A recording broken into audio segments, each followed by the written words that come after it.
Hello，大家好，我是杨哥。本来呀，感冒咳嗽已经好了但是我们店里面这个空调是一天到晚的开着，你不吹别人要吹呀，结果天天吹空调，眼看这个感冒咳嗽马上就要好了，这个空调一吹又给加重了。这不，今天我干脆请一天假，在宿舍休息一天。所以我今天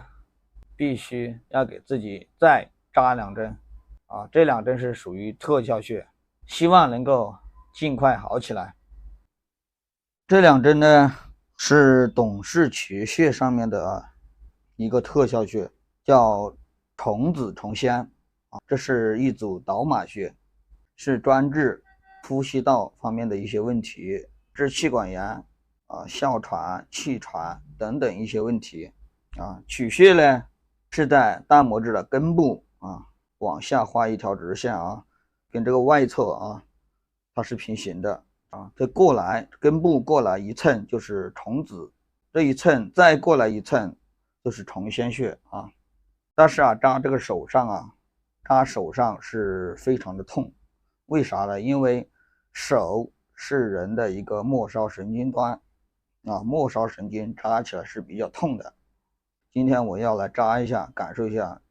从这个位置下来1寸就是虫子穴。哎呀，扎这个手掌上他妈的果然很痛，哎呦我操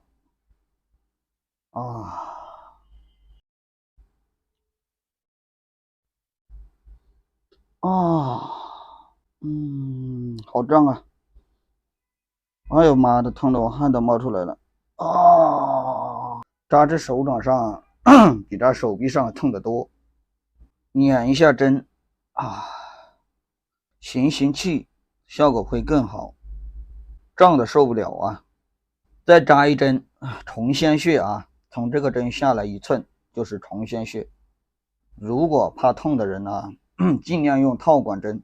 快速进针透到皮下。我这是没有套管，只能用手直接进针痛得我汗都冒出来了，我操好痛哎呀妈呀，痛死我了好劲儿疼哎呀这就是2针就叫虫子虫仙穴说实话，要想学扎针灸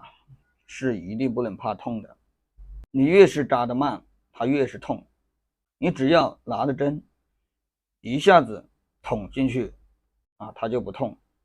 把针尖快速进到皮下以后，它就不痛了。